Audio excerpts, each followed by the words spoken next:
लक्ष्मी सबसे ज्यादा प्रसन्न कौन से दिन होती है? जम के बोलिए जरा। शुक्रवार। तो शुक्रवार को लक्ष्मी सबसे ज्यादा प्रसन्न क्यों होती है? उसका प्रसन्न होने का कारण क्या था? लक्ष्मी जी के दो भाई थे, दोनों की शादी नहीं हो रही थी, दाता और विधाता, दोनों का विवाह नहीं हो रहा।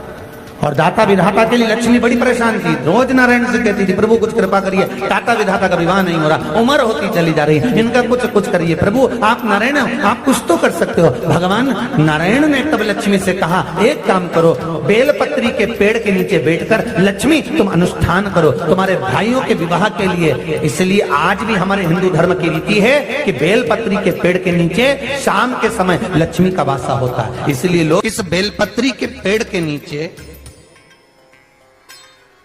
तुम्हारा रात्रि को शाम को 6 बजे से लेकर रात्रि को 8 बजे तक तुम्हारा निवास होगा। जैसे पीपल के पेड़ में देवताओं का निवास आप लोगों ने यदि पद्म पुराण पढ़ी होगी या सुनी होगी तो उसमें स्पष्ट कहा है। पीपल के वृक्ष की गणना ध्यान देना, पीपल के वृक्ष में सुबह 4 बजे से लेकर 7 बजे तक ब्रह्मा जी का वासा होता है। पीपल के वृक्ष में सुबह 7 बजे तक ब्रह्मा जी का वासा, 7 बजे से लेकर 10:30 बजे तक पीपल के वृक्ष में भगवान विष्णु का वासा होगा। कितनी बजे तक? 10:30। 10:30 से लेकर 11:30 12 बजे तक पीपल के वृक्ष में पितरों का वासा होता है। इसलिए हमारे यहाँ पितरों को श्राद्ध पक्ष में जो भोजन कराया जाता है वो 10:30 से 12 के बीच में कराया जाता है। 12 बजे के बाद पीपल के वृक्ष में दोपहर के 1:30 बजे तक आहूतों का वासा रहता है। आहूत कौन? जो गर्भ में शांत हो गए, जो कुंवारी अवस्था में शांत हो गए, जो जन्म लेने के बाद उनका विवाह नहीं हुआ और शांत हो गए, उन आहूतों का वासा उस पीपल के वृक्ष में दोपहर में 1:30 बजे तक रहता है। उसके बाद में प्रेतों का वासा चालू होता है। इसलिए दोपहर के समय पीपल के पेड़ की परिक्रमा नहीं होती। फिर शाम को 4 बजे से 7 बजे तक पीपल के वृक्ष में शंकर जी का वासा होता है। इसलिए शाम के समय पीपल की परिक्रमा नहीं होती। 7 बजे के बाद में पीपल के वृक्ष में रात्रि को 9 बजे तक कुबेर का वासा होता है।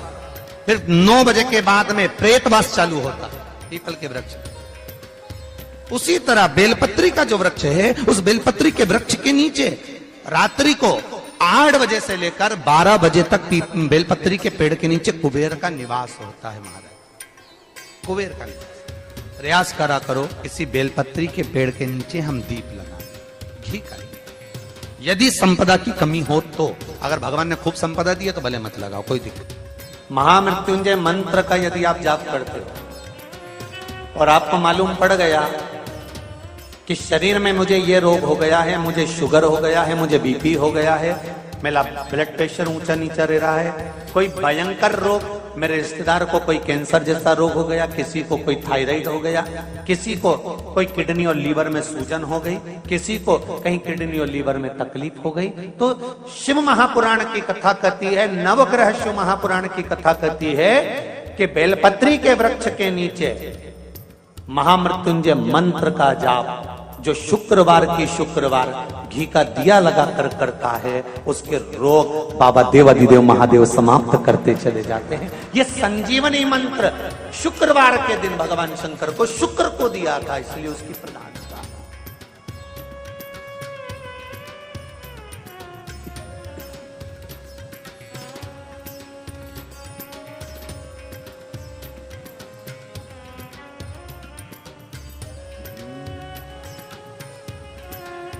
ये वो संजीवनी है।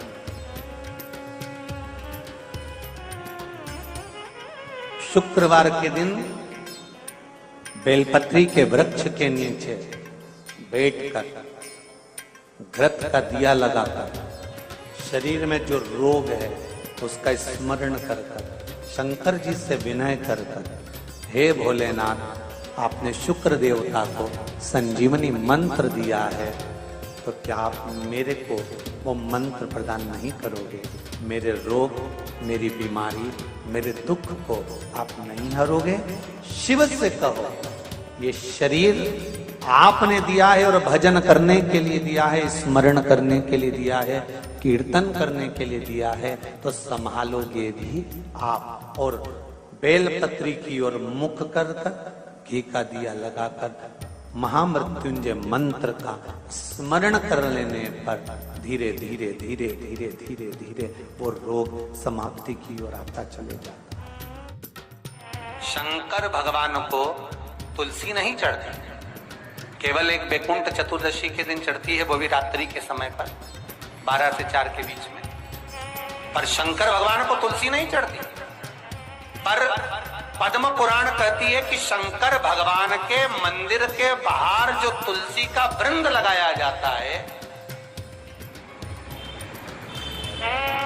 शिव जी के मंदिर के बाहर जो तुलसी का पौधा लगा रहता है या लगाया जाता है, उस तुलसी के पौधे में जितनी मंजरियां लगती हैं, उस मंजरियों में जितने दाने लगते हैं, उतने दाने गिन लिए जाएं और उतने समय का वैकुंठ का वास उस मनुष्य को प्राप्त हो जाता है मृत्यु के बाद। इतना विचित्र बात है, शंकर को तुलसी नहीं चढ़ती, पर शंकर के दरवाजे के बाहर शिव के द्वार पर जो तुलसी का पौधा लगा है, किसी ने लगाया है, किसी ने रोपित करा है, उस पौधे में जितनी मंजरियां लगी हैं, उस मंजरियों में जितने दाने लगे हैं, उस दाने जितने हैं उसको काउंट करा जाए, उसके बराबर उतने ही 1000 वर्षों तक उस जीवात्मा को वैकुंठ का वास मिलता है। क्यों? उसकी कथा भी यहां पर वर्णन है। जब भगवान विष्णु सामने शंकर के बैठे थे और भगवान शिव ने जब सत्यनारायण नाम रख दिया था, तब भगवान विष्णु शिव से कहते हैं नारायण।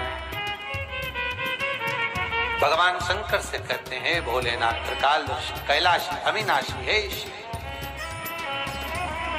मेरे सारे विग्रह के साथ में लक्ष्मी मेरे साथ में।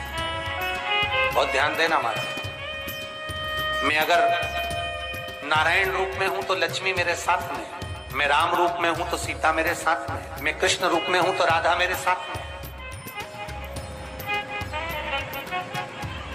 मैं रंगनाथ रूप में हूं तो गोदा मेरे साथ में लक्ष्मी सदा विराजमान है। पर आज आपने मेरा जो सत्यनारायण नाम रखा है, मैं अपना संग किसको ले? तब भगवान शिव ने कहा, आप जब बाहर निकले जो रोपित मिले बस वही आपको समर्पित हो। तुलसी का पौधा रोपित था, उस तुलसी के दल को भगवान नारायण ने अपना संग बनाया। और बहुत ध्यान देना, सत्यनारायण की कथा हो, चाहे भागवत की कथा हो, चाहे विष्णु पुराण की कथा हो, इन सभी कथाओं में सबसे ज्यादा प्रसाद की महत्वता नहीं है जितनी तुलसी के दल की महत्वता है। क्योंकि सत्यनारायण के साथ में हरि के साथ तुलसी का स्मरण